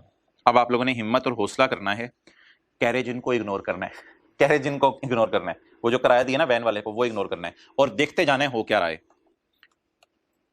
चलें जी, फेयर वैल्यू बताएं जी, हिम्मत करें। फेयर वैल्यू, यार उसने मुझे बेचा 50,000 का, तो अगर आज मैं बेचूं किसी को जाके 50,000 ही होगा, मैंने कहां से मार्केट प्राइस ऐड करके को बेच देना, बाजार में ही वो 50,000 का। ये कोई ऐसी चीज तो है नहीं कि एक से खरीद के दूसरे को महंगी बेचते। तो फेयर वैल्यू, कितने जानवर हैं जी, 3। फेयर वैल्यू एक की, तो सबकी 150। ये हमारी पेपर में ना पहली वर्किंग हुआ करेगी। Less cost to sell. मोहतरम ये जो आउटफ्लोज है ना, ये वो वाले आउटफ्लोज मैं ले लेने लगा हूं जो हो गए हैं, नहीं जो हो सकते हैं अगर आज बेचूं, जो हो सकते हैं, जैसे NRV निकालते हुए करते थे। अब बता दें, क्या मैंने एसेट बेच दिया, नो। क्या मैंने एसेट के ऊपर सेल्स पे 2% कमीशन दे दिया, नो। क्या मैंने सेल पे 1% गवर्नमेंट को टैक्स दे दिया, नो। अगर बेच दूं तो कितने का बिकेगा, अगर बेच दूं तो कितने का बिकेगा, अगर बेच दूं तो कमीशन कितना देना पड़ेगा, 2% ऑफ सेल। अब 1,50,000 पकड़ लेना, सारे जानवरों को इकट्ठे पकड़ लें, इनटू 2%, कितना आ गया, 3,000। अगर बेच दूं, नंबर 1 ये खर्चा करना पड़ेगा, करना पड़ेगा, ये मेरा आउटफ्लो नहीं है अभी। 1% ऑफ 1% गवर्नमेंट को टैक्स देना पड़ेगा, वो भी सेल प्राइस पे देना पड़ेगा, ऑन सेल। जी बोलें, 1,50,000 इंटू 1,500। जी जवाब आप बताएं। 1,4,5,5,000। अब आप इसको इस जानवर की NRV समझें, जो मर्जी समझें, लेकिन इसमें कोई मॉडल नहीं है कि कॉस्ट से कंपेयर करूं मैं। कॉस्ट 1,65,000 है, I agree with you. Cost 1,65,000 थोड़ी देर पहले निकलवाई थी। ये आप NRV समझ लें, जो मर्जी समझ लें। ये स्टैंडर्ड बड़ा ना लॉजिक के करीब है। ये स्टैंडर्ड कहते हैं पहले दिन से ही ना एसेट को उस प्राइस पे रखो जो वो देके जाएगा। अब मोहतरम आएगा, गाय आएगी घर में, गाय आएगी घर में, अब्बू हाथ, या चले शीप आएगी घर में, अब्बू हाथ फेरेंगे, बेटा कितने की पड़ी? नहीं अब्बू, इस तरह नहीं सोचना। और बेटा पहले ये तो बता दे कितने की पड़ी? अब्बू 1.5 लाख की ये शीप्स पड़ी हैं मुझे, 15,000 रुपया उसने दिया था, 1,65,000 की पड़ी। लेकिन अब्बू इस तरह ना सोचें कितने की पड़ी, ये सोचें क्या देके जाएगी आज। शीप मुंह इधर कर, कितना देके जाएगी आज? कहती है अगर मुझे आज ही बेच दो तो मैं 1.5 लाख तीनों से दिलवा दूंगी, ये मेरी 2 बहनें हैं और एक मैं हूं, तो 1.5 लाख ये मैं दिलवा दूंगी, बाकी इमरान खान को थोड़ा बहुत दे देना, कुछ देना हुआ, और बाकी जिस बंदे को तुमने कहा है बिकवानी है वो थोड़े बहुत अपने पैसे रखेगा। तो ये स्टैंडर्ड किस मॉडल पे बेस करता है कि चीज पड़ी कितने की या आज चीज दे के कितना जा सकती है। अब जनरल एंट्रीज आउट हो जाएंगी। जनरल एंट्रीज पता है क्यों आउट होगी? क्योंकि एसेट्स को रिकॉर्ड करे होंगे आप 145,500 पे, और कैश क्रेडिट हो रहा होगा 165,000 से, क्योंकि कैश कितना गया है 1,50,000 जमा 15,000, तो कैश गया 165। तो जनरल एंट्री का हल देखते हैं क्या करना है। कैश आप क्रेडिट कर रहे होंगे कितने से? 1,60,000, और एसेट को किस पे रिकॉर्ड कर रहे होंगे? तो ये मॉडल क्या कहते हैं एसेट को, ये स्टैंडर्ड क्या कहते हैं एसेट को किस तरह रिकॉर्ड करो, कितने में पड़ा या आज कितना देके जा सकता है, आज कितना देके जा सकता है। नोट जी मोहतरम।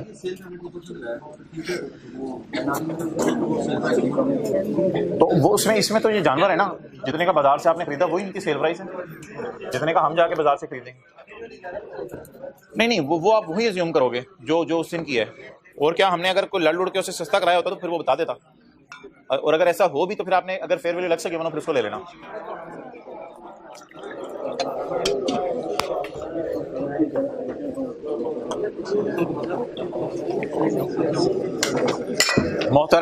मोहतराम आपके घर जो बंदा मिल्क मैन आता है, दूध बेचने वाला, अगर वो कहे कि तुम बड़ा सीए कर रहे हो तो कल तक तो आप उसकी अकाउंटिंग नहीं कर सकते थे, क्योंकि उसने कहना था भैंसें, आपने कहना था यार कितने की खरीदी हैं, उसने कहना था लाख की, आपने कहना था भैंस डेबिट कर दो कैश क्रेडिट कर दो, उसने कहना था भैंस क्या आपने इंटेंजिबल में डलवा दो, नहीं पीपी में डलवा दो। कल तक तो आपने इस तरह की बोंगियां मार रहे होना था। लेकिन कम से कम आज जाके अगर वो कहे कि मैंने भैंस खरीदी है, तो अब वो अगर कहे कि मुझे भैंस खरीदने की एंट्री करके दो, तो आपने उससे सवाल पूछने। अगर भैंस से नहीं बंदे से, मिल्कमैन से, अगर इसे बेचो तो कितना खर्चा होगा, तो ये ना पर खर्चा होगा जो हमें एक्सपेक्टेड है। चलिए एंट्रीज अबाउट इन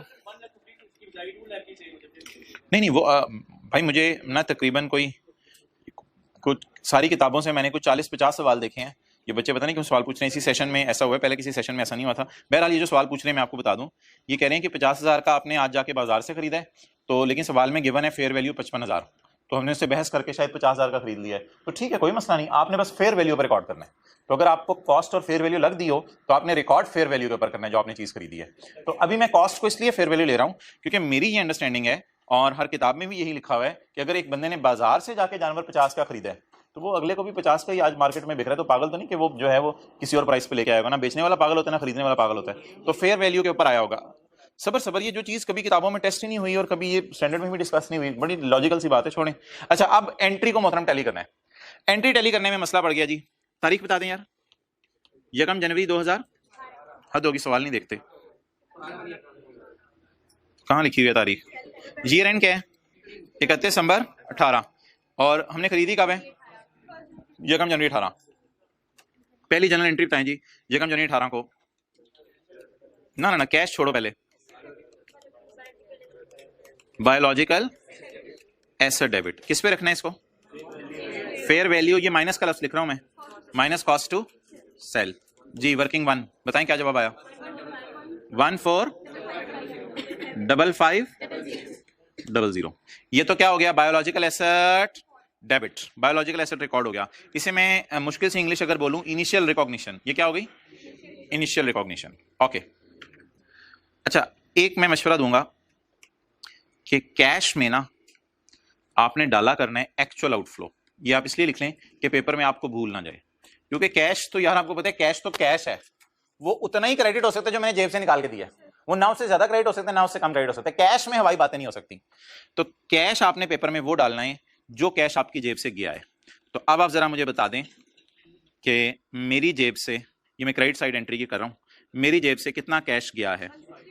1,50,000 प्लस, कहीं भूल ना जाए ये फिगर्स कैसे आई थी, 50,000 ज़रब 3 और 5,000 कैरेज इन जो दिया था ज़रब 3, 1,65,000। और अगर IS 16 होता तो हम कैश क्रेडिट करते और PP डेबिट करते 1,65,000 से, अगर IS 16 होता, क्योंकि IS 16 initial recognition fair value पे नहीं करता, IS 16 इनिशियल रिकॉग्निशन किस पे करता है? कॉस्ट पे करता है। ओके, अब भाई फटा गया, डेबिट क्रेडिट मैच नहीं कर रहा। अब हमने स्टैंडर्ड से पूछा भाईजान डिफरेंस कहां लेके जाएं? स्टैंडर्ड कहता है OCI में नहीं लेके जाना, इस स्टैंडर्ड में कुछ भी OCI में नहीं जाएगा, सब कहते हैं P&L में ले जाओ, कोई मसला नहीं। कहते टेंशन ना लो, कहते मैंने माना जिस तरह मैं स्टैंडर्ड बना बैठा हूं ना, उस तरह इनिशियल रिकॉग्निशन पे गेन लॉस आ जाया करेगा। तो जो खरीदते ही गेन लॉस आ गया उसे कहते हैं फौरन टका के P&L में फेंको। इस P&L की फिगर के ऊपर भी मैं आपसे, अगर आपके पास टाइम है तो मैं आपसे बहस कर लेता हूं, लेकिन ये वेस्टेज ऑफ टाइम है पेपर पॉइंट ऑफ व्यू से। कितनी फिगर आई है? 19। अब इसमें डीप डाउन जाने की जरूरत नहीं है यार। असल में ना ये वो जो 15,000 रुपए वैगन वाले का वो भी खर्चे में चला गया, 15,000 रुपए वैगन वाले का वो भी खर्चे में चला गया। जो खर्चा नहीं होना था 3,000 और 1,500 वो भी इधर ऑटोमेटिकली कुछ साइंस मार के चला गया, 3,000 और 1,500। असल में ना इस खर्चे को हमने आज ही बुक कर लिया 3,000 और 1,500 को। द रीजन इज कि हमारा जो मॉडल है स्टैंडर्ड का वो क्या कहता है, एसेट को किस नजर से देखो, जितने में पड़ा है या जितने का आज दे के जा सकता है, जितने का आज दे के जा। तो एक ब्यूटी स्टैंडर्ड के सुनिएगा। अब अगर हम अगले दिन इसको बेच देंगे ना तो कोई गेन लॉस नहीं आना, अगले दिन इसको बेच देंगे कोई गेन लॉस नहीं आना। क्यों नहीं कोई गेन लॉस आना? क्योंकि already fair value minus cost to sell पे। लेकिन बेचना पूछना कोई एंट्रीज हमने खास नहीं करनी। हाँ इतना टोटल कितना हो गया? 19,500, but no need of it. And standard को क्या हमने कोई PhD करनी है स्टैंडर्ड में? एंट्री करने का तरीका समझ लें, फिर मैं आपके सवाल लेना शुरू करता हूं। एंट्री करने का तरीका समझ लें, लॉजिक्स के ऊपर डिस्कशन इंशाल्लाह कर लेते हैं अगर टाइम बचता है। नंबर 1, जब भी आप आज के बाद बायोलॉजिकल एसेट खरीदेंगे तो किस पे मेजर करेंगे? हिस्टोरिकल कॉस्ट पे? नो, हिस्टोरिकल कॉस्ट तो इसकी हिस्टोरिकल से मुराद 1 मिनट पहले बेशक समझ लें। 1 मिनट पहले अगर मैं कहूं तो ये पड़ा मुझे 1,65,000 के, तो पड़ा कितने का? लेकिन हमने मेजर किस पे करना है ना, फेयर वैल्यू पे नहीं। ये स्टैंडर्ड बड़ा डिफरेंट है। Fair value minus cost to sell या कॉस्ट ऑफ सेल हो गई है, कॉस्ट टू सेल अभी हुई नहीं। जितने की fair value minus cost to sell, उस पे मेजर कर लिया। कैश में क्या डालना है? IS 16 की तरह। कितने पैसे जानवर वाले को दिए, कितने पैसे वैगन वाले को दिए, कितने में पड़ा? एंट्री टैली नहीं किया करेगी, डिफरेंस कहां डाल दिया करेंगे? P&L। ओके, अगली एडजस्टमेंट। ओ माशाल्लाह, घर में खुशखबरी आई है। पॉइंट 2, 6 महीने बाद on 30 June 2018 a new baby, level check करें, अ न्यू बेबी, इसको ना लैम्प कहते हैं, मुन्ने को। बड़ा हो जाए तो शीप कहते हैं इसे, जब तक बच्चा है तो बच्चा है, तो बचा हुआ दुनिया से। A new baby lamb, additional biological asset आ गया माशाल्लाह हमारी फैमिली में। A new baby lamb was born having fair value of, लेकिन अगर इसको आज बेचो तो कितने रुपए देने पड़ेंगे? 500 रुपए देने पड़ेंगे। हो सकता है इस पे कोई डिस्काउंट लगाए हो गवर्नमेंट ने, जो भी है। इसको आज बेच दो बेबी को, तो कितने का बिकेगा? 4,000 का। और बेचने पे कितना खर्चा आ सकता है? तो मोहतरम जब बेबी आया करेगा ना, आपने उसे सवाल पूछा करना है, क्या तू दे के जा सकता है आज? बोल। अच्छा, इसको कॉस्ट पे नहीं रखना, इसको कॉस्ट पे नहीं रखना। इसकी कॉस्ट क्या होगी? मैं तो इसकी कॉस्ट क्या होगी? माँ ने चारा खाया होगा। समझ रहे हैं? डीप डाउन बात जा रही है। माँ ने चारा खाया होगा। अब कुछ लोग इसकी भी कॉस्ट सोचते हैं, यार तू कितने में पड़ा है? अच्छा, माँ ने चारा खाया होगा, डंगर डॉक्टर को फीस दी होगी, डंगर डॉक्टर को निकालने की फीस दी होगी। हम आप बता दें, डंगर डॉक्टर की फीस जमा माँ को जो चारा खिलाया वो इसकी क्या पड़ी। लेकिन इसको भी कॉस्ट मॉडल पे नहीं रखना। और आने वाले दिनों में कहूंगा उनको खर्चों को हम P&L में डालते रहते हैं। कुछ चारा है, कोई डंगर डॉक्टर की फीस है, उनको खर्चों में डालते रहते हैं। तो आप बता दें इससे में क्या सवाल पूछेंगे जो माँ से पूछा था? जब माँ को खरीदा था क्या सवाल पूछा था? तो कितने की पड़ी? नहीं, तो क्या देके जाएगी? बेबी से भी वही सवाल पूछने, वरना बेबी परेशान हो जाएगा। तो अभी तो पहला दिन है बेचारे का, पैदा होते ही क्या पूछना है आपने, बाहर निकलेगी क्या पूछना है? तो आज क्या देके जाएगी बेबी? क्या बोलेगा? 4,000 का मुझे भेज सकते हो, माँ मेरी बहुत महंगी है, 50,000 की, 4,000 का मुझे भेज सकते हो। और अच्छा जी, अब मोहतरम पहली दफा बेबी बॉर्न की एंट्री, ओए हो 3 जून 2018, बेबी का नाम क्या रखें? Biological asset. वैसे पता नहीं ICAP ऐसा करता है क्यों नहीं करता, मेरे ख्याल से ऐसा करना चाहिए। यहां पे मेच्योर और यहां इमेच्योर, ठीक है, बालिग ना बालिग, मेच्योर इमेच्योर। बहरहाल इमेच्योर बेबी आया, इसे अभी दुनिया का पता नहीं, ना हवा लगी है दुनिया की, आते ही आपने प्रेशर डाल दिया तो कितने का पड़े। अच्छा जी, क्या दे के जाएगा? Fair value minus cost to, नहीं वर्किंग टू करने की जरूरत नहीं, सिंपल है। एक आया ना 4000, कितने का जी? 3500। अल्लाह को कैश देंगे, खुदा का खौफ करें, अल्लाह को तो नहीं पैसे भेजने। अब क्या करें यार, क्या करें क्या करें? कहता है मस्जिद को 3500 देके आ जाए।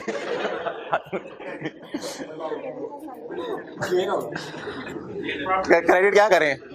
Baby debit credit.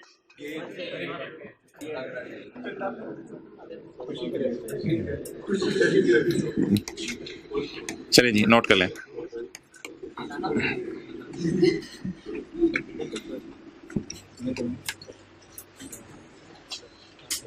अजीब अजीब बच्चे एंट्रीज को ग्रुप में पूछ रहे होते हैं।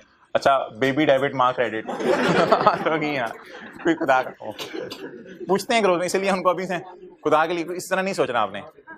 बस बायोलॉजिकल एसेट डेबिट और P&L क्रेडिट। ओके, चलें जी आगे आ जाएं।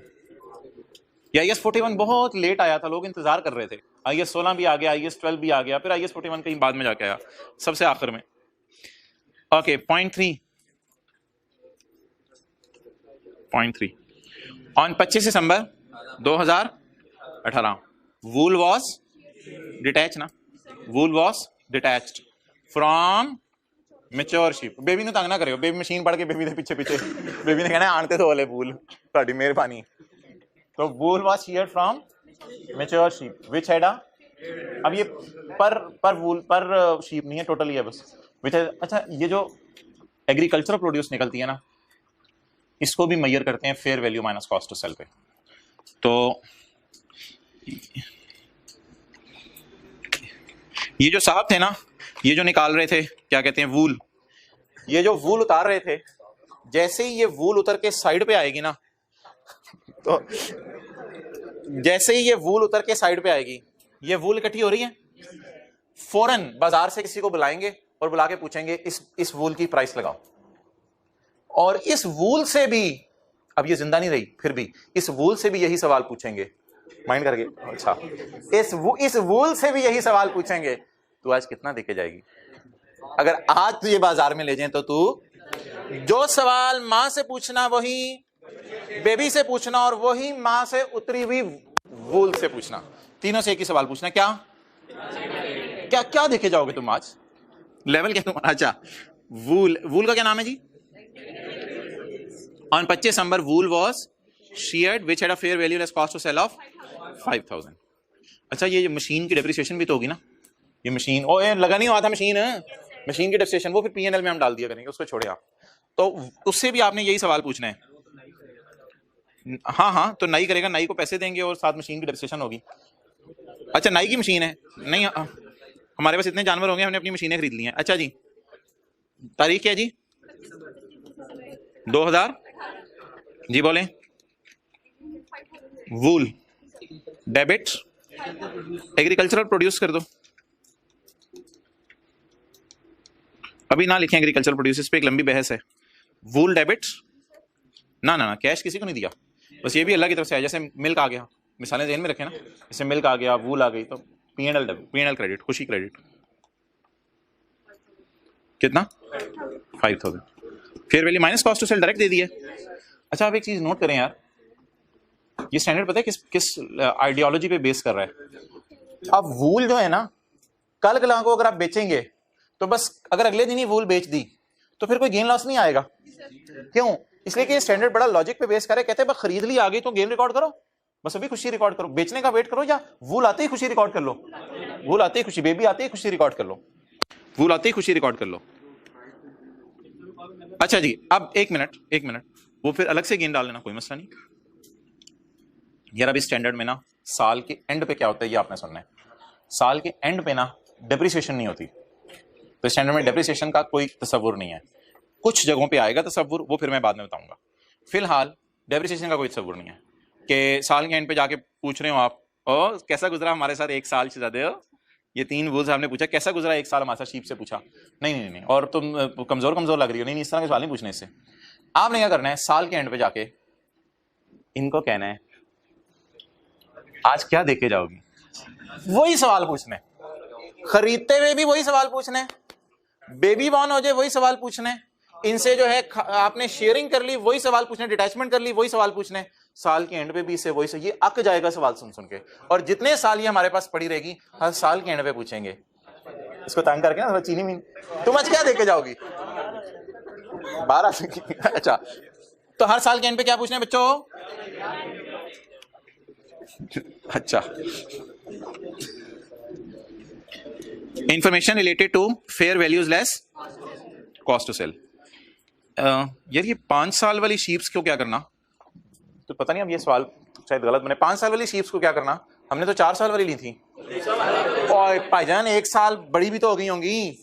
जब मैं ईयर एंड के ऊपर पहुंचा हूं 31/12/18 पे, तो माँ जो 4 साल की खरीदी थी वो माँ माशाल्लाह 5 साल की हो गई होगी। और एक old lamb, 1 old lamb of 0.5 years, जब साल आ जाएगा, 1.5 साल कहां से हो गया, जब साल आएगा तो बच्चे के सर पे माशाल्लाह बड़ा हो गया, सर पे वो तो पूछेंगे ना क्या क्या क्या देके जाओगे, वो बाद में पूछेंगे, पहले थोड़ा सा उसके हौसला अफजाई तो कर दो, माशाल्लाह बड़ा हो गया, चलने लग गया है, तो पहले दिन ही शायद चलने लग जाते हैं। तो 31/12/18 और 30 जून 18, बताएं ये माएँ खरीदी कब थी? तो साल के एंड पे कितने साल की हो गई होंगी? ये 4 साल वाली 5 साल की हो गई होंगी। और ये बेबी जब आया था अल्लाह की तरफ से तो कितने ईयर्स का था? पैदा होते ही तो बर्थडे नहीं मनाते ना, तो ये कितने ईयर्स का था? 0 ईयर्स का। और ये ना ये उम्र वाला कॉन्सेप्ट आपने तसल्ली से समझना है, कल इसके ऊपर बड़े न्यूमेरिकल शुरू करने हैं हमने। कितने साल के? नहीं नहीं नहीं यार, मैंने सर्कल कहाँ लगाया है? 0 ईयर्स के, आधे साल बाद पैदा हुआ है, लेकिन पैदा होते ही 0 ईयर्स का है। कोई बच्चा 30 जून को पैदा हुआ, आपको यार आधे साल का पैदा हुआ भाई 0 ईयर्स का है। जब पैदा हुआ है कितने साल के? लेकिन ईयर एंड पे कितने महीने के?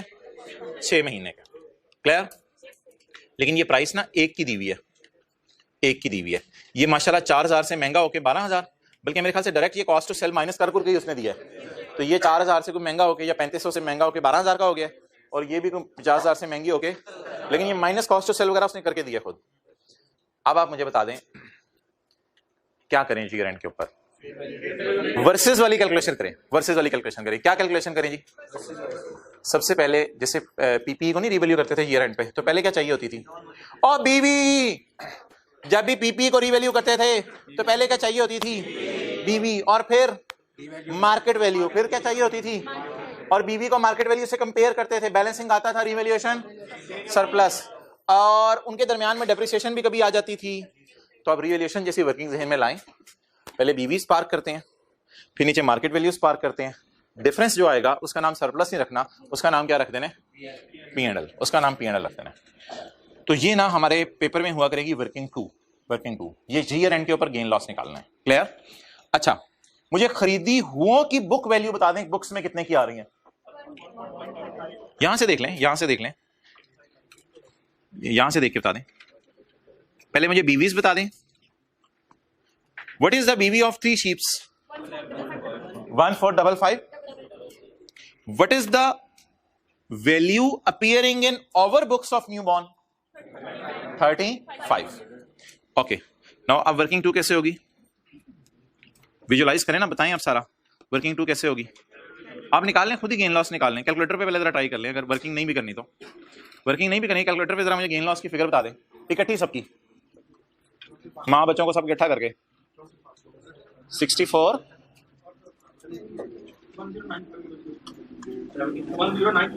109500 तो ज्यादा हो गया यार, कहीं क्लोजिंग बुक में 73 से वाले हाथ खड़ा करें। अच्छा, एक और फिगर निकाली है 2-3 लोगों ने, वो क्या है? नहीं भूल को नहीं लेना यार, बीच में भूल को नहीं लेना बीच में। मिल्क अलग है, गाय की बात कर रहा हूँ मैं सिर्फ। मिल्क और वूल तो ऐसी चीजें हैं साथ साथ बिकती रहती हैं। इसके ऊपर कल बात करनी है, वूल पे। कितने लोगों ने गलती से वूल को भी बीच में डाल दिया था? वूल को बीच में नहीं डालना, वूल ने ना मोटा होना है ना महंगा होना है, हो भी गई तो अलग बात है वो। हाँ जी जी, ये बड़ी आसान कैलकुलेशन थी। वर्किंग टू हम निकालने लगे हैं फेयर वैल्यू गेन या लॉस किस वक्त, ईयर एंड पे। या तो ये चीजें मोटी भी हो गई होंगी, महंगी भी हो गई होंगी, बोले मोटी भी होगी होंगी, महंगी भी होगी होंगी। और कल इस पे 20-25 मिनट बात होगी मोटे और महंगे में क्या फर्क है। ये मोटी भी होगी होंगी, महंगी भी होगी होंगी। अच्छा, अब आप मुझे बता दें कि जो मेरी परचेजेज हैं कितनी थी, 3 शीप्स, और कितने साल की थी, 4 years की थी, 4 years ओल्ड थी। ये जो 3 शीप्स 4 साल ओल्ड थी, ये 1 जनवरी को मैंने खरीदी थी। जैसे आप कैलकुलेशन करते थे, समझ लें डेट, डिस्क्रिप्शन और एसेट, रिवैल्यूएशन वगैरह का कॉलम डालने की जरूरत नहीं, ठीक है। एसेट, ये 3 कॉलम, डेट, डिस्क्रिप्शन, एसेट। किस दिन थी, 1 जनवरी 2018। कितने की थी, 145500। और 30/18 को क्या हुआ था, एडिशन हुई थी, बॉर्न हुआ था बेबी। कितने पे रिकॉर्ड किया था मोहतरम, ये तो हो गई वैल्यू अपीयरिंग इन बुक्स, लेकिन इसका सब टोटल करने की यहाँ जरूरत नहीं है। तो सब टोटल करने कर लें, ये बीवी आ जाएगी, ये एफवी आ जाएगी, वर्सेस वाली कैलकुलेशन दरमियान में ऑटोमेटिकली आ जाएगी। तो छोड़े परे, बस बात को सिंपल रखें। 1 मिनट। बट इफ आई ये बॉर्न जो है कितनी शीप्स हैं, एक लैम्ब है, एक लैम्ब, बेबी को लैम्ब कहते हैं। और ये कितने ईयर्स की थी जब पैदा हुई थी, 0 years की थी। क्लियर। अब मैं किस दिन खड़ा हो जाऊं, 31/12/18, और क्या निकालूं, क्लोजिंग बैलेंस। क्लोजिंग बैलेंस मुझे बताएं, 3 शीप्स 3 ही रहेंगी, उनकी मैं बात अलग करूंगा। 3 शीप्स जो 4 साल वाली हैं, अब वो कितने साल की होगी होंगी, 5 साल की। तो एक शीप 5 साल वाली कितने की है, 70,000 की। और बेबी 6 महीने वाला 12,000 का। तो ये जो मेरे पास 3 शीप्स पहले से पड़ी हुई हैं साल के शुरू से, ये 5 साल की होने की वजह से 5 से मल्टीप्लाई नहीं करना, 5 साल को अलग रखें, 5 से मल्टीप्लाई नहीं करने बैठ जाना। ये 3 शीप्स 5 साल की होने की वजह से शायद महंगी हो गई हैं। तो कितने की हो गई है, ये 70 × 3 कितना आ जाएगा, 2 लाख। ये 2,10,000 वर्सेस मुकाबला करेगा इससे, और एक गेन छोड़ के जाएगा, गेन छोड़ के जाएगा। ये कितना आ गया, 2 लाख। ये किसके मुकाबला करेगा, और एक गेन छोड़ के जाएगा इधर। नेक्स्ट। अब हाँ, कॉस्ट ऑफ सेल माइनस नहीं करनी, क्योंकि ये ना देखो, मैं जरूर माइनस करता, उसने already cost of sale minus करके दिया। अच्छा सवाल था आपका। अच्छा जी, आप बता दें मोहतरम, अगला काम क्या करूं।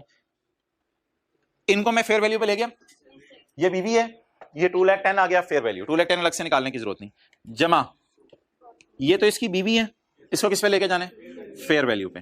तो फेयर वैल्यू बता दें, क्वांटिटी बताएं, उम्र नहीं बतानी, क्वांटिटी।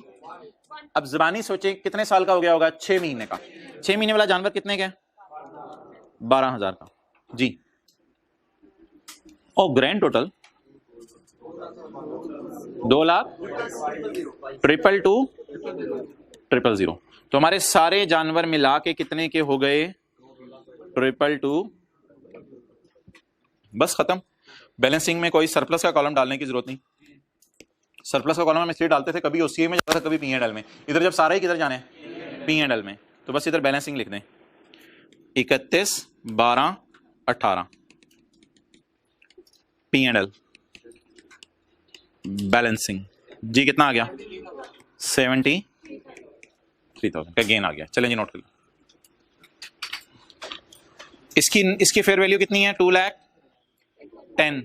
इसकी फेयर वैल्यू कितनी है, 12,000। एक जनरल एंट्री होगी अब, क्योंकि इन दोनों की तो हो चुकी है।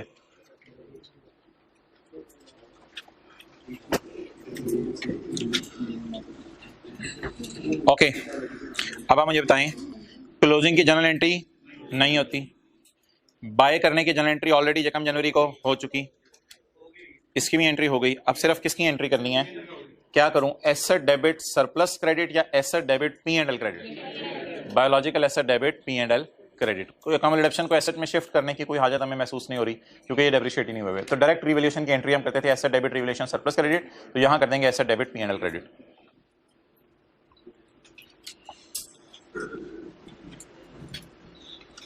कर लेना।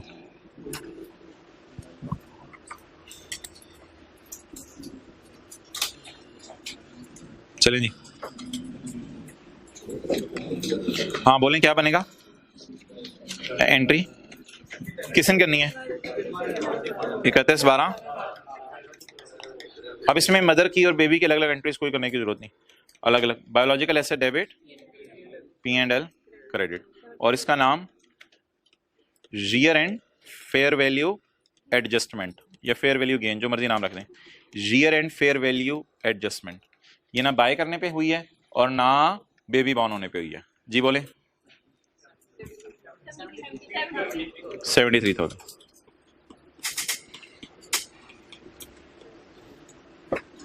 जनरल एंट्रीज की अब आपने तस्वीर खींचनी है, तो अब बल्कि पूरा सोल्यूशन है, तस्वीर खींच के शायद जूम करें आप तो आपको समझ आ जाए। वैसे मेरा नहीं ख्याल आएगा, वैसे समझ नोट कर लिया।